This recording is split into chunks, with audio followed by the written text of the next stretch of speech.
George, for those who haven't come across you online, introduce yourself and tell our listeners what we're going to talk about today. My name is George Zorich. I'm a pharmacist. I'm the CEO for ZEDpharma, Inc. Over a 35-year career in day-to-day operations, I've been on the big pharma side, distribution models, startups, generics, generic specialty, vaccines. The last half of my career, I spent running companies for private equity firms as president or CEO. So we would acquire a company, build it up, and sell it. Today, I just do board work, do a lot of volunteer work, and an occasional M&A deal, and we do that through ZEDpharma. Today, Mike, I'd like to talk about the future of pharmacy, where pharmacy's going, both as a profession, but for all those students that are in it today, where they might go in the future, and specifically the pharmaceutical market. One thing that I think would be kind of cool with what I read about your later part of your career here is jumping into companies and then jumping out. And I think like I would like to jump in and then jump out before anybody could blame me for anything. You said you went in for private equity, but they were pharmacy related. So what does that mean? It was a private equity firm that got into pharmacy and then you were the right connection for that? What happened was a private equity firm contacted me and said, we're forming a fund. We're raising $400 million. We have private equity. In other words, 150 people all contributing an allotment of cash, allotment of equity. And we want to go out and buy healthcare companies. This group were a bunch of ex-Baxter and Cardinal people, so they understood healthcare distribution, which is in a way a little bit rare in private equity. A lot more times you might get business-oriented people from Harvard, Wharton, and they're just managing a bunch of cash. These were operationally heavy individuals who understood Baxter's model, IV Solutions, typically, and Cardinal, which was distribution of pharmaceuticals from A to B. And so they wanted someone on the pharma side. And so the connection was as simple as, you've done pharma, we're not really that experienced in it, but we want to start buying pharmaceutical companies. Will you help us with the due diligence? And would you then come on board? It sounds to me like they were in the healthcare field, but not drilled down enough for one of them to do the things that you're doing. You know, it really helps if you're going to acquire an injectable pharmaceutical company to really have been around the block and understand that space. With IV sets, solutions, IV bags, if you're just shipping product as Cardinal did, 20 plus years ago, the injectable space can be a little daunting. So it really does help to bring in some talent at that point. And they thought I could help them. So how did they come across you at the time when they're looking for this? Did you have your shingle out to be doing some of this stuff, or were you tied up somewhere else? No, I just come off a successful sale of a company called GIV, where I was president, General Injectables and Vaccines.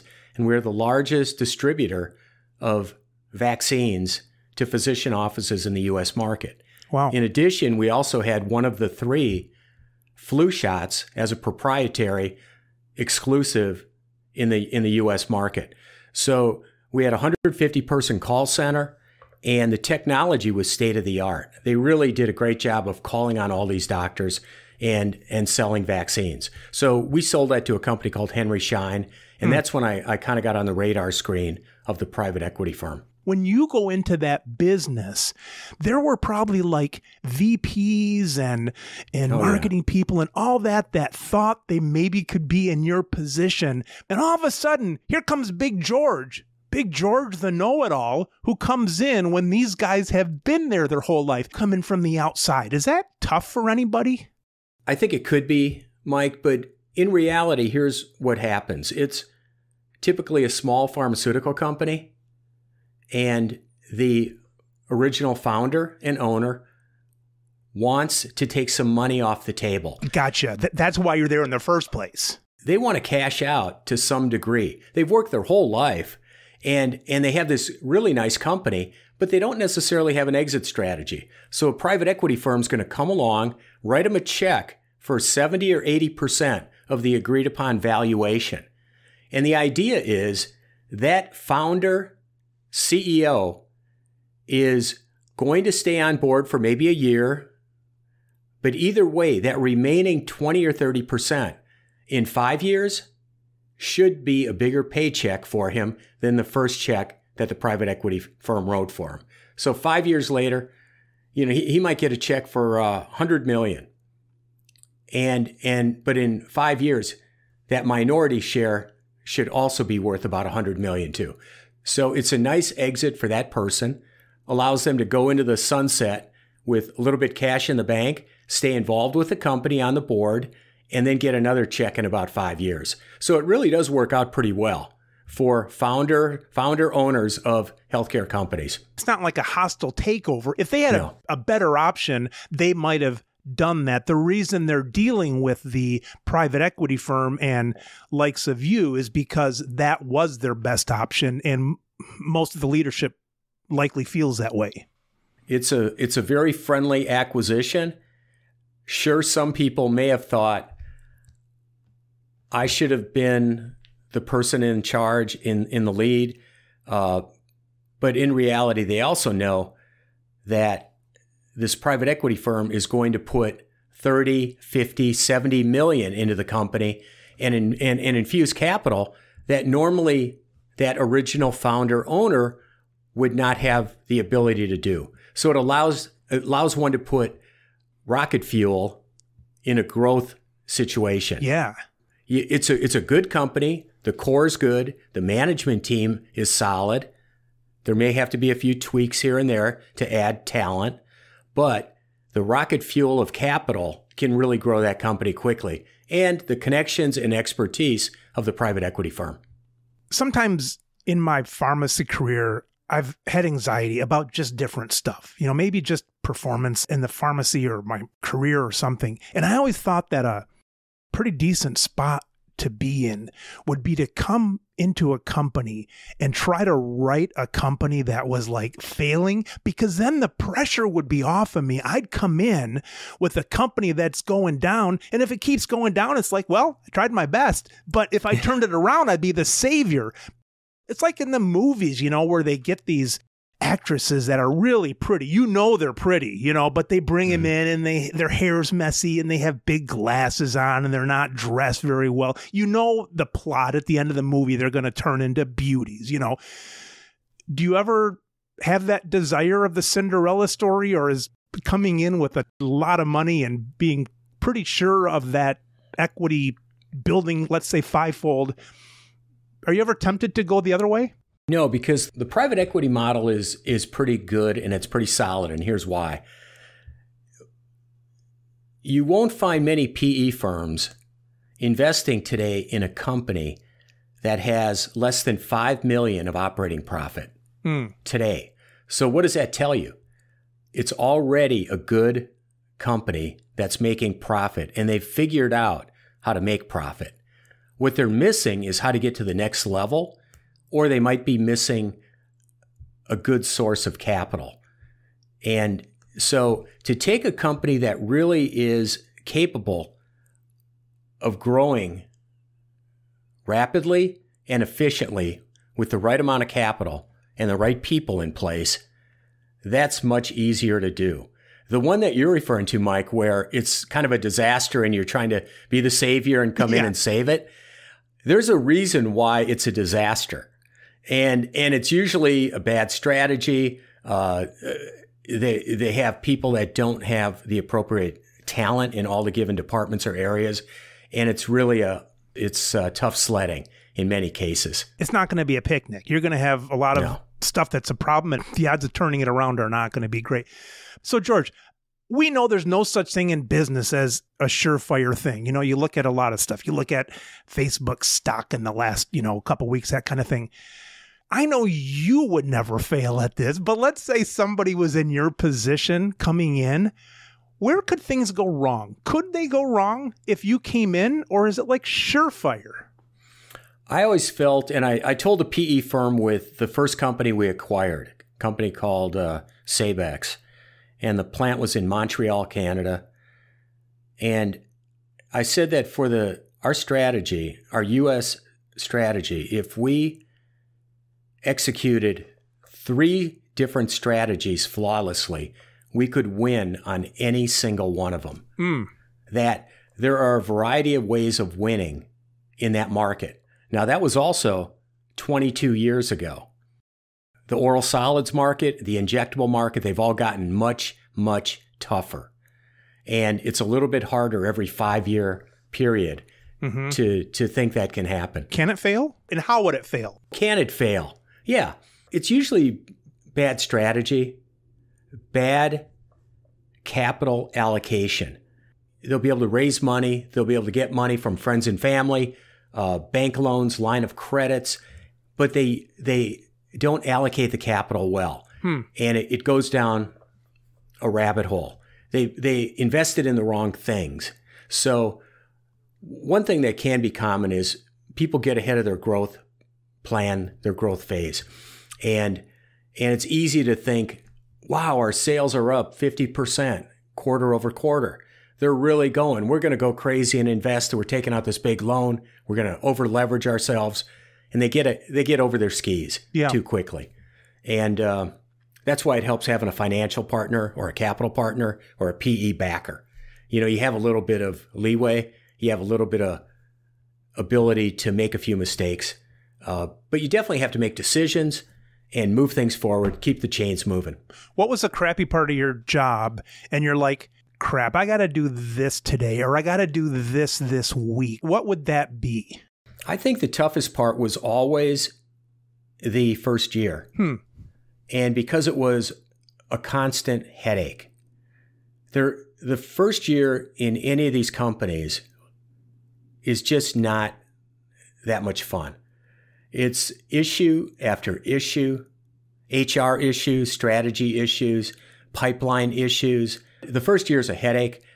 By the last year, as the pipeline is getting in place, acquisitions have been made, you've got the right talent, the sales are there, the growth is there, and suddenly the rich get richer. More deals start coming your way.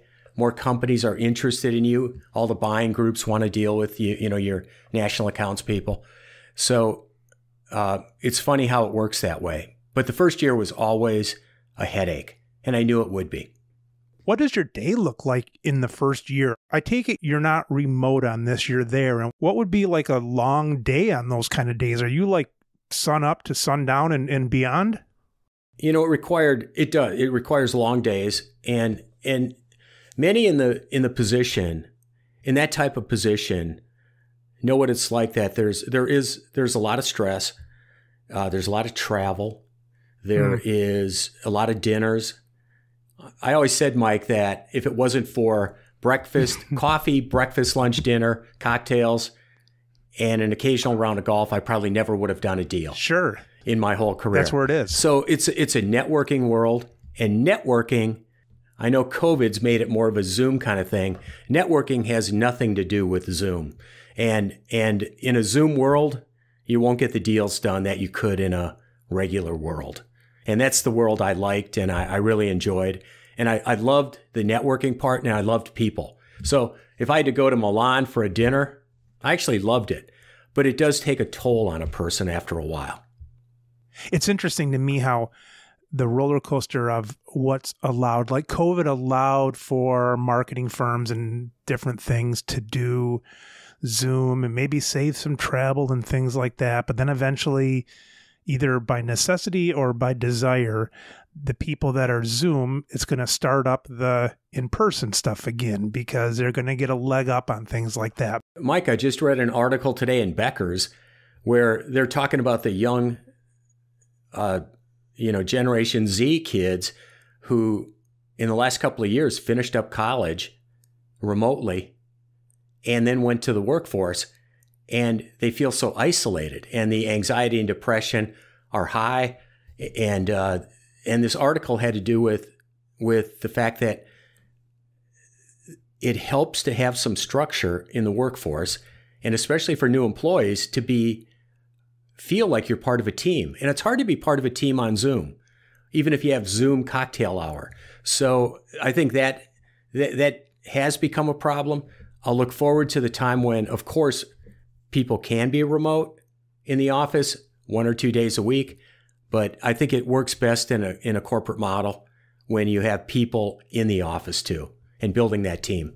My brother leases out business real estate in Chicago, and he put an article out. He just sent it from some other source, but it was pretty interesting. Some things you don't think about, like it said that, at least from this guy's angle, he was saying that the reasons why business real estate may not go down. People want to work 3 days a week. The problem is it's the same 3 days. It's Tuesday, Wednesday, and Thursday.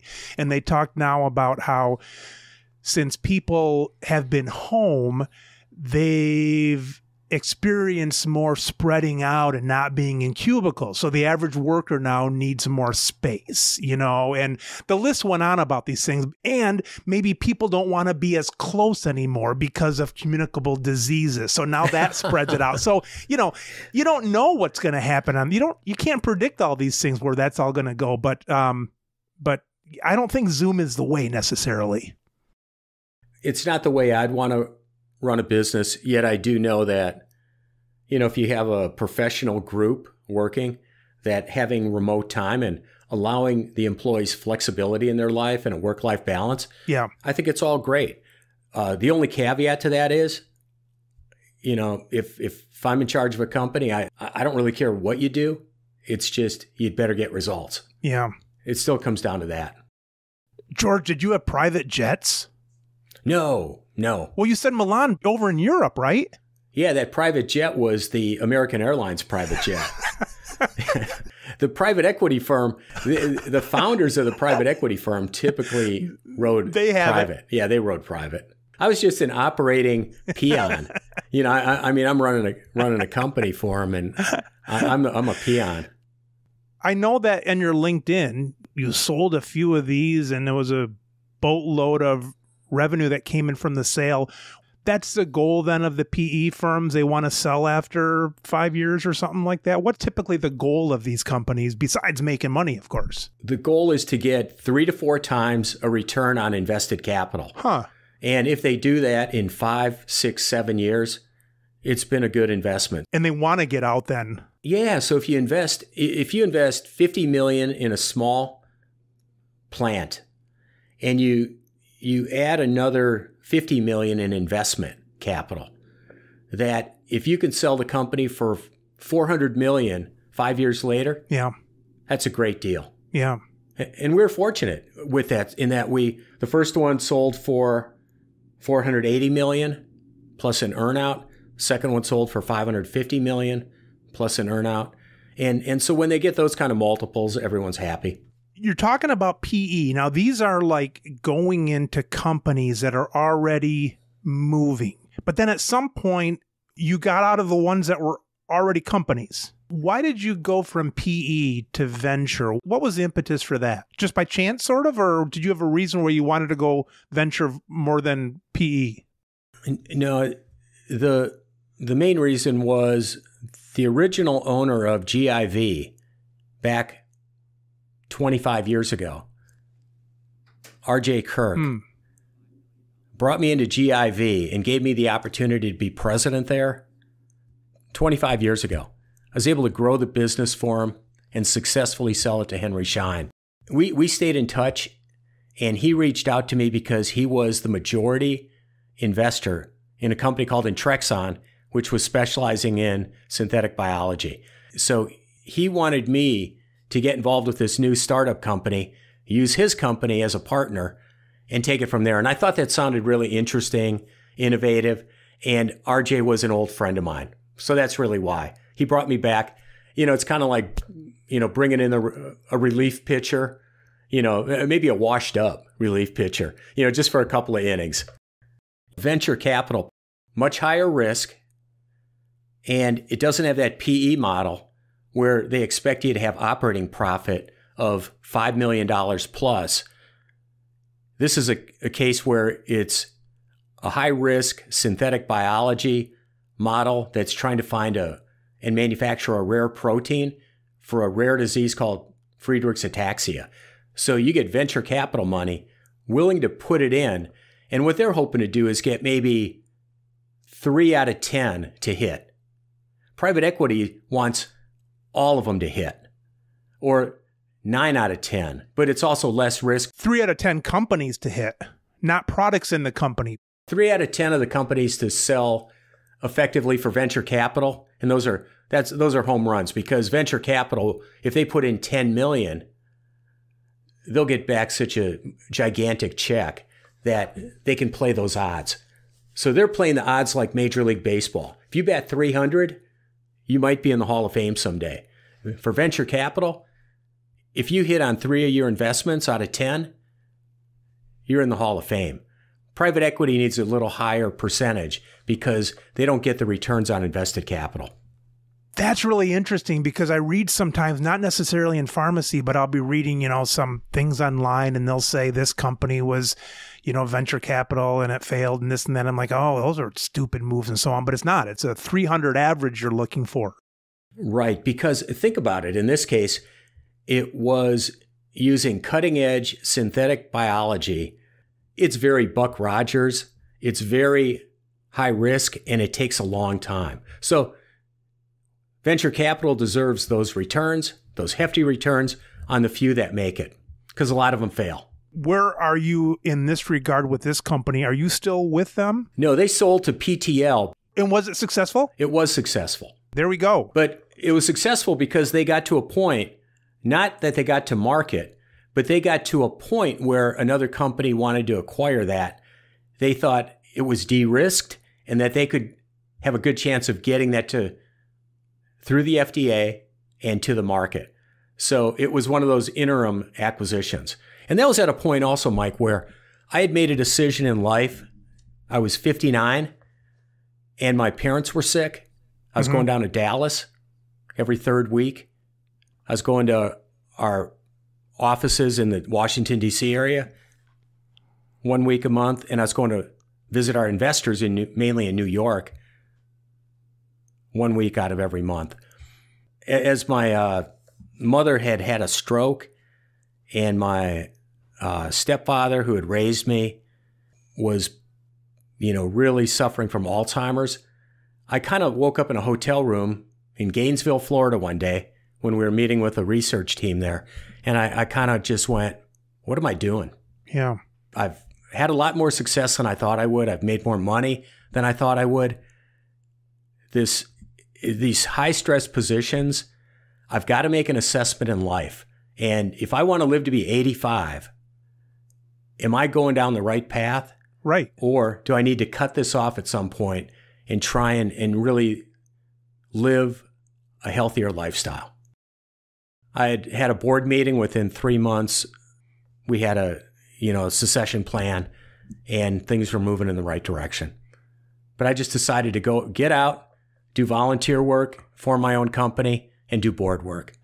When I hear about a board job, that sounds like a cush job. You fly in, you got the lunch spread out there. Maybe they come around and ask you what you want for dessert and things like that. Tell me about the board jobs. Yeah, I think the board jobs are fun. You can never get them when you have 5 years experience in the business. Yeah. I would never have had a board position if I hadn't had some success in the 35 years. Right. So I think they're really fun positions. And the breakfast buffet or lunch buffet is not as great as you think it is. Let's be real. Let's be real here. Let me back up. All right, here's what I know about the board, and tell me where I'm wrong. You have the experience. They ask you to be on the board. You get paid for this. You show up once a month at the headquarters. You stay there for a night or two. They vote on stuff. And the stuff that you're voting on is not the intricacies of the business so much, but it's more about like the direction the CEO should take, the owner, then has to listen to the board, because in the corporate structure, the board has so much say. And you then spend a couple days a month doing that, and then you read about stuff when the next meeting is coming up. Am I way off? Is that too Hollywood, or how close is that? Well, the board meetings are more quarterly. Oh, quarterly. Gotcha. That's more common. But early on in a company, they might have monthly operating type review meetings. So you get a little bit more in the weeds on those situations. There is a packet of material that comes out. There are calls in between where when issues come up, you get on those calls. And for that, you get, you usually get stock. If it's a publicly traded company, you get cash annually, and it's typically $50,000 to $75,000, but it comes with a lot of work. And so it sounds glamorous, but it really does come with a lot of work and responsibility with the publicly traded company. With the private company, it typically is all stock. You're hoping the company improves. You're hoping the board is always on a friendly basis with the CEO, and there's a great relationship, and that overall you all agree that on what the best strategy is going forward. So it should be a very collegial atmosphere. It should not be adversarial, and your goals should be aligned. And hopefully in those cases, you build up the company, it sells, and whatever stock you have, there's some sort of financial payout, some sort of liquidity event. Let's say a company where the owner is a CEO. Do they ever set boards up and they're kind of recommending boards? I mean, would you set a board up if you own the company to help you, or is it always like a balance of power? Usually the board comes in after a financial partner comes in. So a PE firm comes in. Gotcha. You're going to set up a board. You go public, you have to because of the governance issues. So, but many sole proprietors, founding partners, one deal we had with there was a company, a person who I really like. He's just such a great guy in the industry. He had a generic distributor, and he was probably the third largest generic distributor in the country, mainly selling to independent drugstores. And he sold his company for $180 million to McKesson. Wow. So we did that deal through ZEDpharma. He never had a board up until that point. And even though that was a pretty large company, he managed it himself, and he did not need that board. And I think that's common for the entrepreneur, independent owner, whether it's a $5 million company or a $200 million company. They don't necessarily want to have to deal with a board. They're used to making decisions, and they make a lot of right decisions. Why do they even want that? It's only when you get a financial partner that you're probably going to get one. And then you mentioned ZEDpharma. Tell me about that. It's as simple as saying it's a consulting company. So what I did was I formed this company to assist company founders and owners with exit strategies or to find a capital partner. Sometimes others just wanted to get to that next level of business, that evasive next level that they just couldn't really penetrate. So ZEDpharma helps them with any and all of those areas. So I formed it just because people were coming to me and saying, "Hey, George, you did that several times. Could you help me?" And so sometimes I invested in the company, sometimes not. And really, I've only done it in a reactive manner. ZEDpharma is set up only in a reactive manner when people call me. I'm not looking for business, but we have had successful exits totaling $550 million so far for the owners. So, I think it's added some value. I've enjoyed working with these companies and the entrepreneurs, and I think it's been mutually beneficial. George, these people that got into the private equity stuff, and you said there was like 150 of these people, are these people that they've got their own personal money and they want to invest and they think they're going to do better than the stock market, and they're still maybe in the workforce, however that is, a leadership force or something? Is that close? It is. There is a segment that's high net worth individuals, but surprisingly, many private equity funds will have pension funds as one of their biggest LPs or limited partners. That's one of the 150? one pension fund might be one of the 100 or 150. I gotcha. Let's say it's a $400 million fund. Yeah. You have 100 limited partners, and they, on average, put in $4 million. Gotcha. You might get a bunch of high net worth individuals just putting in $1 million, but you might get the Michigan State Teachers Fund putting in 10. So it's really all about diversification. Gotcha. So all those funds are going to be heavy into equities and bonds and treasuries, but they might have a little slice of the pie where they say, hey, we're willing to put a couple of % in private equity. It does have risk, but it's a pretty much controlled risk. And considering the rest of our allocation for the pension fund, it makes sense. So that's why you get PE firms, if they do well, they tend to get a lot of these repeat customers in Fund 1 and then Fund 2. Fund 1's very successful. You get everyone anteing up for Fund 2. So you go from 400 million to 500 million in the fund, or 600 million to 800 million, because everyone's now going, hey, put me in for more. You guys were good in Fund 1. Right. It beats just putting it in general, it's going to outperform a mutual fund and many other types of investments. So if I'm in a mutual fund, let's say my retirement mutual fund, there's a chance that some of the percent is in a private equity fund. I don't even look at the damn thing. Out of the mutual fund, there's some Microsoft and Apple, a few percent of all this stuff, and it goes on forever. But is one of those line items a PE thing? It could be, but if it's a mutual fund and like a Vanguard fund, it's probably just mainly equities. So you're going to have all the blue chip stocks, and they'll tweak them based on their internal analysts and what they recommend, based on all the research they do. But in general, it's just a nice diversified bunch of blue chip stocks or high yielding dividends. It depends on what kind of fund you're in, but it's all meant to be lower risk. We've been talking about all the rich people that get to invest their money, but let's say that someone's coming from the opposite end. They're coming up as an 18-year-old and they're hearing this about pharmacy. Seems to be a lot of money in health and pharmacy. Does that 18-year-old take a path, though, through pharmacy school, or do they work around pharmacy school and come into the industry somehow?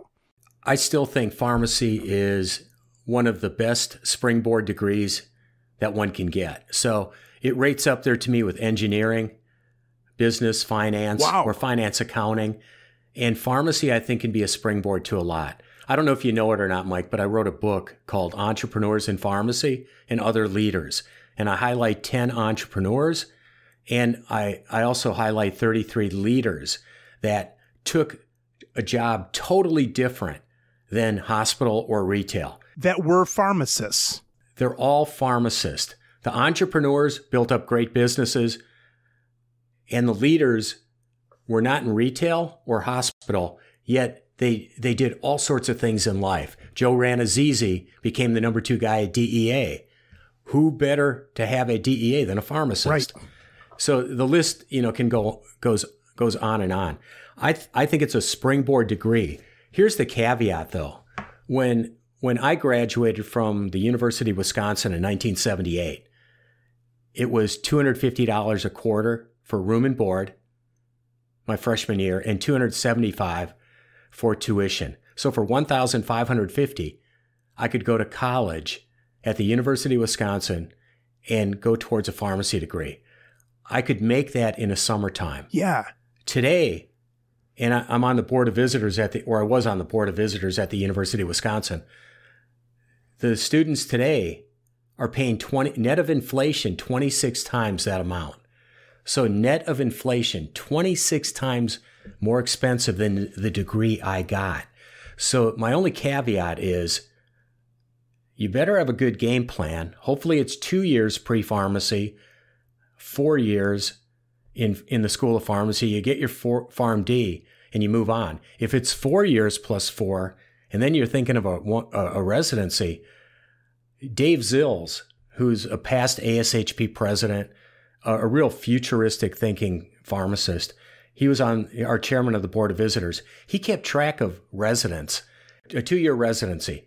And the average resident and a grad from that program had $130,000 of debt on average.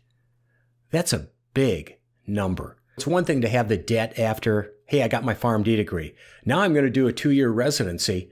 And although you get paid a little bit, I mean, the debt just keeps accumulating because you're not getting paid enough, or a lot. So the debt load that those students had is astronomical. And so that's my concern. I think it's a great degree to do anything in healthcare, and definitely in pharma, definitely in a hospital. But I'm not too sure if we need PharmDs for everybody and then have them work at CVS and Walgreens. My dad was a pharmacist, and back then it was 4 years, and mine was 5 years. And that makes a lot of sense, thinking then to go into either nothing or MBA or law or something like that. I ain't no world traveler, George, but someone told me that over in Europe, they don't do this repeat of junior and senior year of high school. In other words, they don't do the math again. They don't do the liberal art, English and all that stuff. And I'm thinking, why is that you're repeating junior and senior year? So if I were in charge, I'd find a way to get rid of that in the U.S. If you think about it, PharmD, let's take off those first 2 years of PharmD. Then it's a 4-year program. Right. Take off those 2 years and make community pharmacy a 2.5 year program, not 6. Yeah, I think there is something to that, what you're saying, Mike. And I think a big part is, where is the profession going? We have over 300,000 licensed pharmacists. 155,000 are defined as working in a chain. And where are those people going to be in 10 years? And I don't necessarily have an answer, but I do think Roz Brewer at Walgreens, the CEO, Karen Lynch, CEO at CVS, is not seeing the pharmacist as their salvation. I think they're seeing it as a useful healthcare worker that's highly paid. And how can we get a better technician to pharmacy ratio? How can we get more artificial intelligence in there? And quite frankly, how can we get more primary care? And they're not thinking of pharmacist as a primary care part of it, which is very kind of sad to me that we've come this far, yet even CVS and Walgreens don't seem to have that in their plans. They care as much about the pharmacist as Amazon, etc., cares about truck drivers. Right. You're right. Or delivery drivers with the self-driving trucks and the drones. Yeah. It's the same thing. They don't see that as part of the business. They see it as basically an expensive current way that it funnels the product out. I could not agree with you more, Mike. And one of the reasons I wrote that book was our dean turned to us one day and said, ACPE, the accrediting body for the 140 plus schools of pharmacy, now says that we have to teach entrepreneurship. So I said, well, what are we going to do about it? Long story short, I said, okay, I'll write a book. A year from now, I'll sign copies for the board of visitors. I'll have it done in a year. Let's start a elective class or a club on entrepreneurship, and we'll have a Shark Tank. And what we'll do is fund 2 scholarships with royalties from the book. So we've done that. I mean, I just had a class last Friday up in Wisconsin at the University of Wisconsin, and we have this great group of kids who are in the entrepreneurship group and moving towards Shark Tank. Here's my point. We need to get more entrepreneurial pharmacists out there, because whether we have a Lighten degree that's going more towards retail or a PharmD degree that's going more on the clinical side in the hospital, we really need to start teaching these students more about entrepreneurship. Yeah. Because hanging a shingle might be the salvation of the industry and of the profession.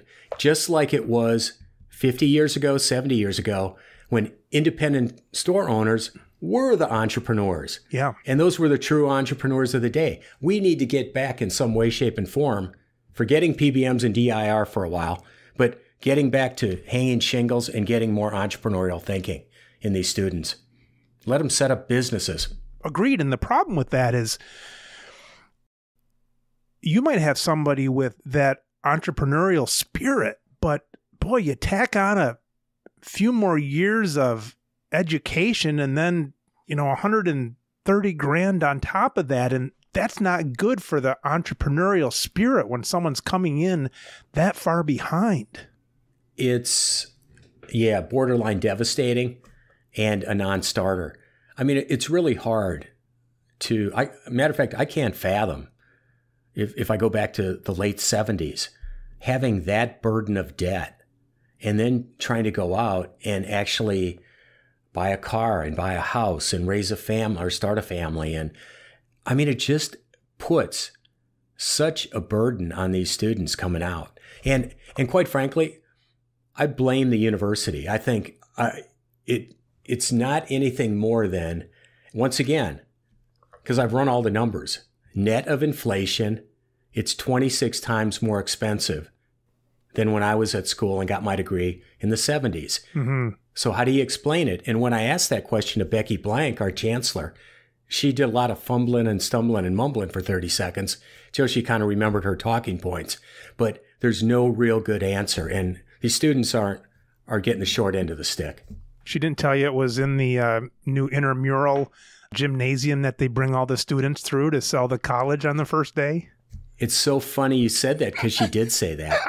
She actually did. I'm actually blown away that you use that as the example. That is one of the things she said, because she said we had to have this gigantic rock climbing facility to compete with Missouri. Yes. And what I found funny, because Missouri is not even in our conference, but to her that was a Midwest school, and she used it as an example. And so when you said that, it's like, oh my God, I can't believe you guessed it. I thought it was cool. Your Shark Tank is with an RX, so that's a cool thing. Did you ever watch the real Shark Tank? Yes. All right. It always amazes me, the people that are on there, and I think it has a lot to do with theatrics, because these people go on there and then, the five sit back there and say, tell us about your sales. Uh-huh. And everybody goes through, and they bring out the lions and they say, you don't already have 5 million in sales, off with your head. And it's like, they always want these companies to be like successful. And if I have that much success already, usually on a grassroots company, I'm not going to want the money from the sharks. Maybe I want their access, to their QVC or whatever these companies do. Let me ask you, George, when you hear an idea from some of these pharmacy entrepreneurs, do you encourage ideas, or are you under the mindset that, an idea can be a dime a dozen? How quickly do you want to see an entrepreneur with a sale? And sometimes to get those sales, you have to piecemeal things together. You have to have maybe a proof of concept, but go with, a tenth of the product that might be the final product. I really do believe they need to have a focused idea. So the idea for a class is maybe unlike what's real life. And the class is meant to take an idea, and many of these students also work part-time at a retail drugstore, the hospital, a nursing home. So they actually have some really good observations of what they're seeing as issues in healthcare.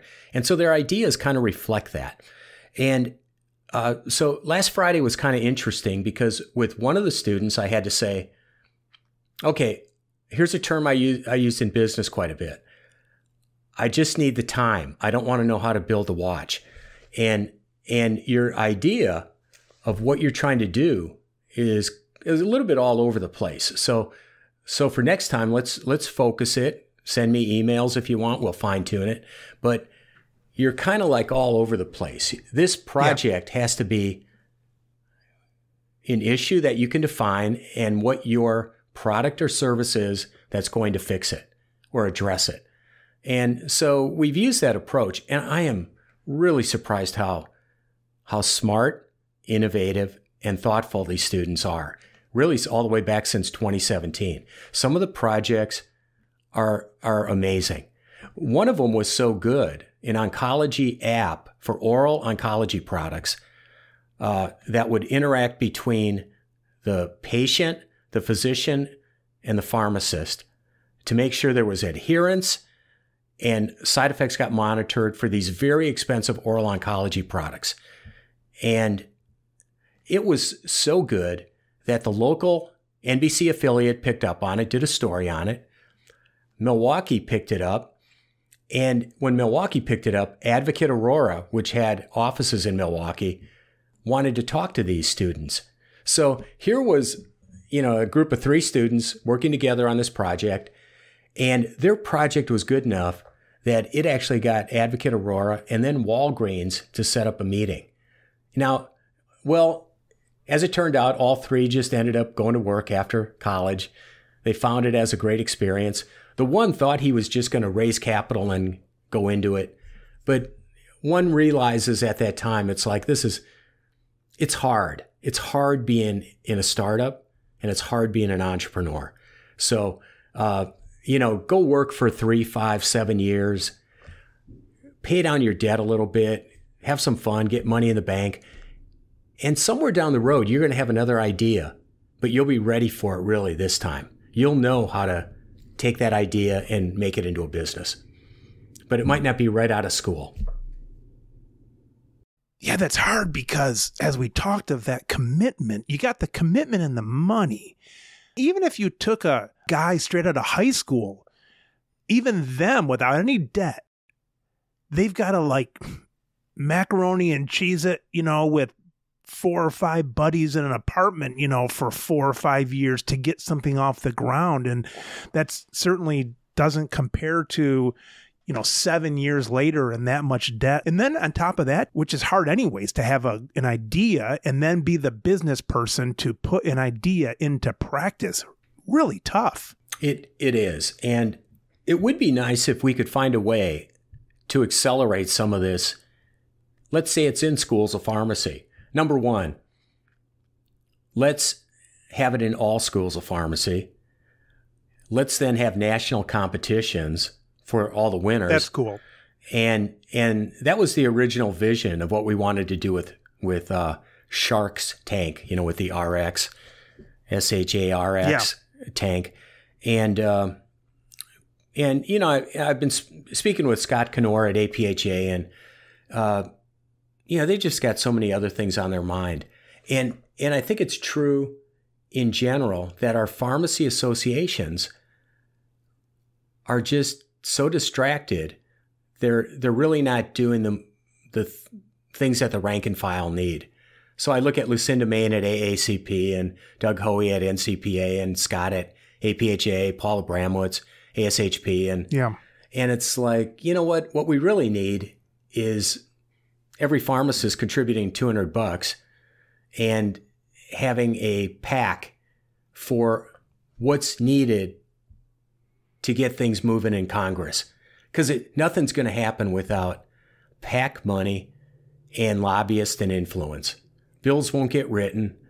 And so we're all trying to hope that this is going to happen in pharmacy. But I think it really is going to take much more lobbying muscle. It's just not going to happen otherwise. I've had the leaders on from these organizations, and they've all seemed to have told me that they're spending money on lobbyists and getting these things done and so on. Would you disagree with that, or do you think just more has to be added? I think it's like the AMA.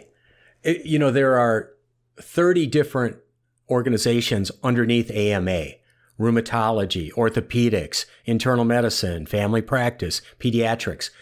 We almost need that for pharmacy. One central group. And then that way, APHA and NCPA and ACCP and all that, they can all exist and they can do their thing. But the umbrella organization at the top has to be all about lobbying for the agreed upon direction.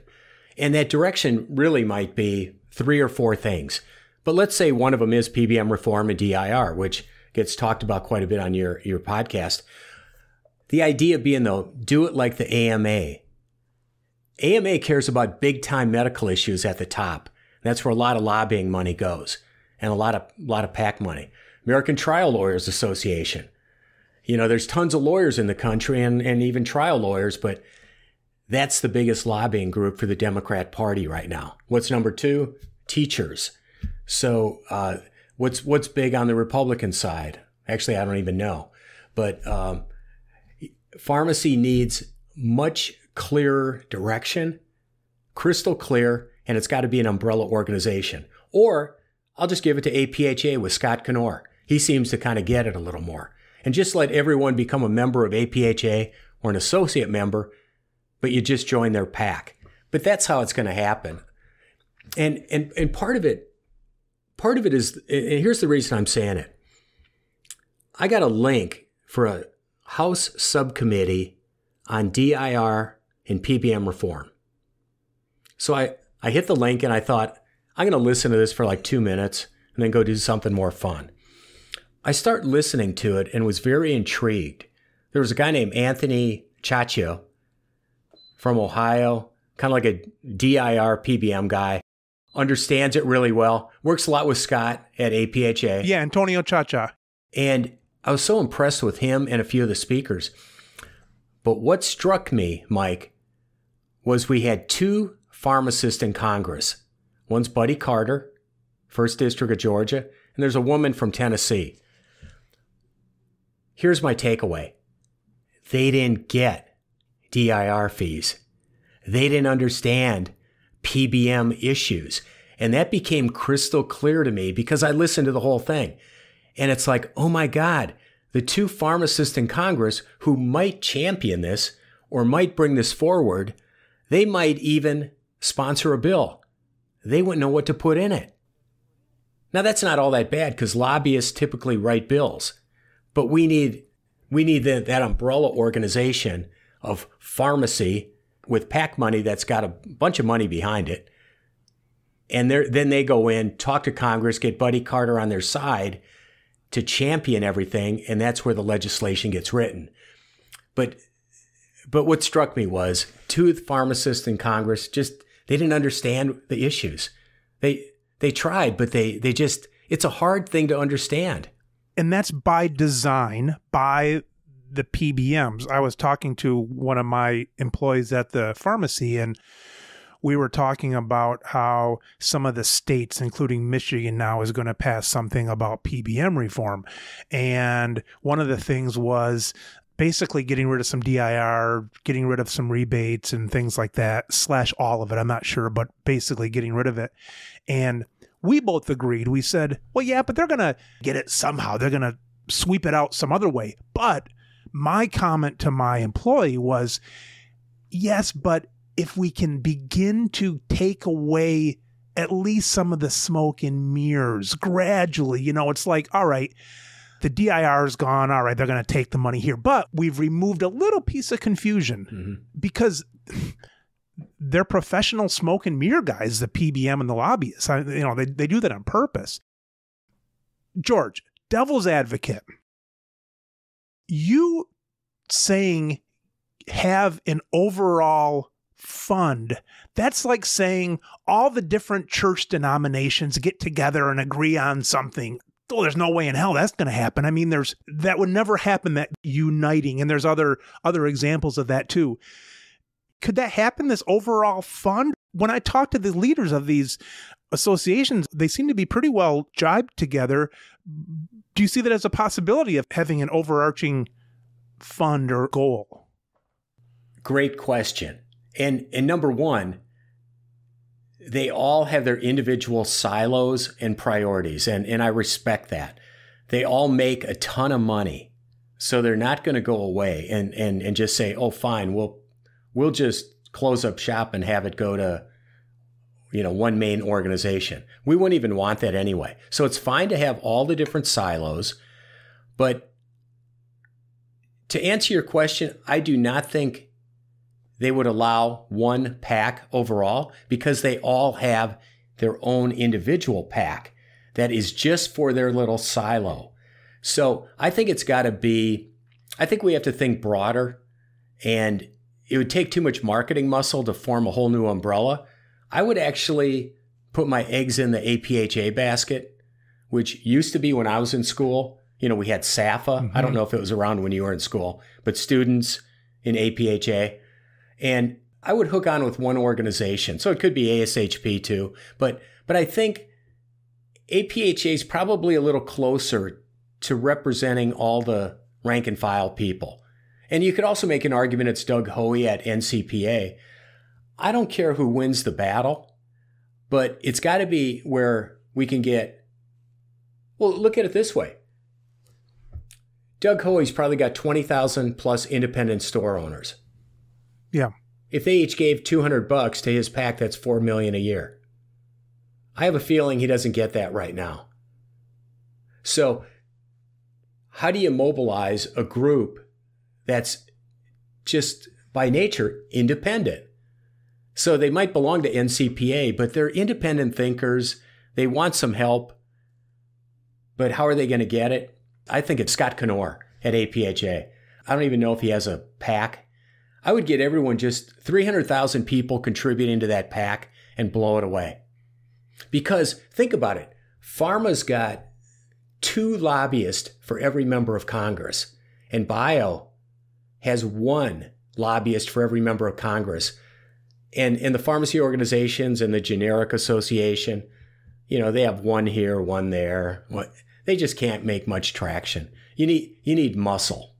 It's the only thing they understand is money and muscle and leverage in Congress. I had both Doug and Scott on the show recently, not together, but they're doing some cool things together, you know, with some of the reform and stuff. They're sharing funds. Well, maybe the 2 of them. Maybe they could just have 1 separate PAC that's called the Pharmacy United PAC. And they just go crazy on it, market the hell out of it, and really try and incentivize people of here's our clear-cut message. Because usually when I've contributed to PACs before, I really had no idea where the money was going. Right. So let's define where it's going, be crystal clear. Probably going to those board meeting smorgasbords we talked about. Yeah, that breakfast and lunch buffet you talked about, you know, with the bad breakfast and lunch. I had Scott Newman on from Pharmacist United for Truth and Transparency a little bit ago. And oh, there's something called Pharmacist United? Is it a PAC? It's not a PAC. It's a group. And it's really focused on independent pharmacies more. And they fill kind of a neat void because APHA is not just independence and NCPA is independence, but it's not at the state level. So the PUT serves kind of a grassroots function. But Scott was saying that, and it's kind of echoing what you said. Scott was saying that if 80% of independent pharmacists joined NCPA, that the lobbyists for the PBMs would be defeated. In other words, there would be enough money that we could out-lobby the PBMs. And you're saying it sounds like something similar. I think, number one, what you just said is absolutely true. And I'll give you an example. LA Unified School District has 30,000 teachers. They each pay around $1,000 for their union, American Federation of Teachers or National Education Association. But it's mainly American Federation of Teachers. So they pay $1,000. They have about 70% in LA Unified that are in the union. That's $21 million. That goes mainly to political causes at the local, state, and federal level. 95% goes to the Democrat Party. Do you think teachers have clout?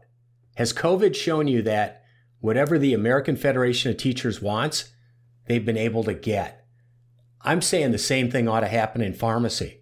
Those teachers are much more dedicated than pharmacists are in promoting the causes that would actually help them out in life and in business. So we have to get that mentality.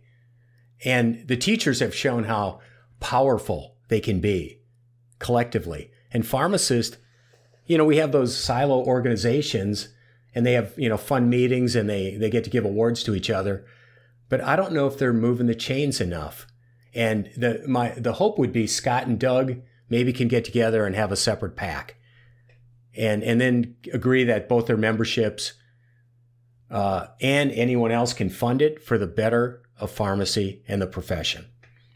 I think it's the only way we win. My wife's a teacher.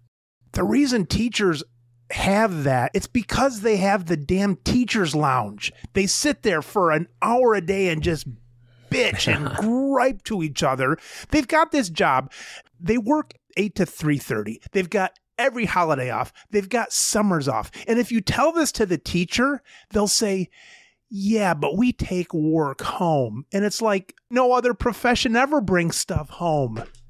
Yeah.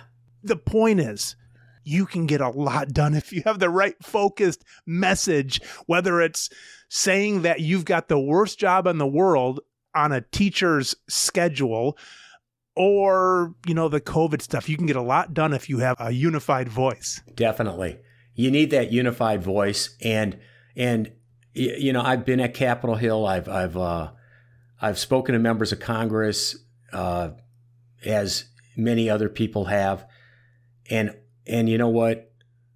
They react to money and contributions more than anything.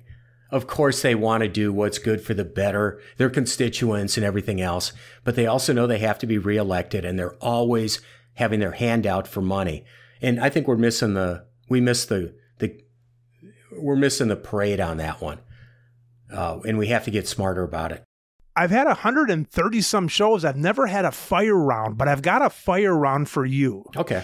Because we covered so many different pathways of pharmacy, we're going to cover the 4 different paths that we talked about basically today. We're going to talk about the associations, the political heads, business heads, and education head. Here's my question. If you wanted to change the future in the best way for pharmacy, what position would you have in the schools? Would you be a dean of the best pharmacy school you can think of? Would you be the head dean of something? Would you be in charge of the school pharmacy thing? Something like that. That's one. Business. Would you be the CEO of some huge pharmacy educational company or something like that? Politics. Would you be the president? Would you be in charge of the FTC and so on? And the associations. Would you start an association and be the top kingpin of this thing we were talking about? Or would you take Scott's position or Doug's position? There's a fire round for those 4, and you can pick which one you want first, but we're going to cover all 4 of them. When you're saying what would I want to be, I think I'd always want to be like, you said, is it a dean of a school of pharmacy? I think I'd always want to be more like Lucinda Main. Lucinda Main is at the American Academy of Colleges of Pharmacy. So she works with ACPE to put the curriculum together of what kids are taught. If she's not there, that would be the position you would take in education. Yeah, it would have to be something at a high enough level where you could influence. She would have Zoom calls with every one of the deans at any given time, or have meetings where all the deans and top faculty attend. So she's such a big influencer, and ACPE, the accrediting body, ends up being such a big influencer. That would be the position in education. Yeah. How about association? So you could take either Scott or Doug's position, or maybe you'd form a new one? I would form a new position that would be the equivalent of the AMA, but for pharmacy. So it would be a blanket organization where all these groups had a dotted line up to them. They didn't report. Scott wouldn't report to me, or Paul Abramowitz, but I would be at that meeting where all those guys get together every couple months and talk about things. So they have an organization where they do get together and compare notes, but I think they need an umbrella organization that includes a lobbying group over that group. All right, that's 2. We've got the top business position you would take in the world and the top political position you would take in the world to help pharmacy. Top business position in pharmacy. Could even be the head of Twitter or something. You can take over any position you want. Yeah, I would if I really wanted to help pharmacy, it would be something with, I think either in the private sector or government where it's connected to the banking system and getting better access to capital for pharmacists, for pharmacy entrepreneurs, and finding ways of restructuring debt and figuring out a way of, if they give back to the community, can that debt be forgiven? So in other words, if they do 5 years of work at places that need pharmacists, can their loans be forgiven? It's in the business sector. Pick a company. Who are you going to do that with? City. You're the CEO of City. Yeah. All right. Well, there's one left, political. What position do you take in the political realm? To help pharmacists the most? To help pharmacists, yeah. President of the United States. You'd be the president. Yeah, and part of it is, think about it. If Joe Biden tomorrow said, I'm getting together with CMS and I'm getting together with XYZ groups, and we just don't get how important pharmacy could be in primary care and in helping reduce healthcare costs, deprescribing, getting people healthier in this country.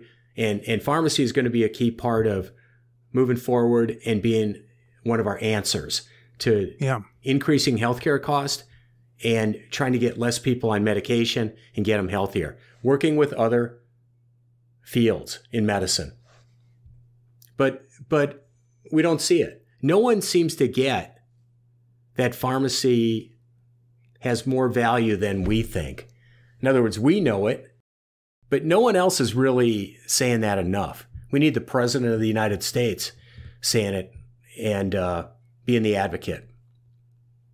Well, George, I'd put you in any of those 4 positions. I appreciate all you're doing for pharmacy, and thanks for your leadership.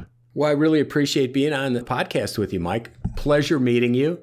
Hope your cold gets better. I blame my cold. I think it's like a nasal drip kind of thing. My kids, I'll cough, and my kids, they just yell at me practically. And then with their volume of yelling at me, then I'll say to them, how would you like to feel like you're being waterboarded? It's not just good enough to say, I'm sorry, I have a cold. I got to bring out the waterboarding to really make them feel. They don't even know what the hell waterboarding is, but my wife at least feels a little bit sorry for me. That is funny. All right. Well, George, boy, thanks for all you do. Same with you. Thanks for this opportunity on your podcast, and good luck going forward with your podcast too. I like the whole idea. Thanks, George. I look forward to having you on again. Thanks, Mike. Take care. Bye-bye.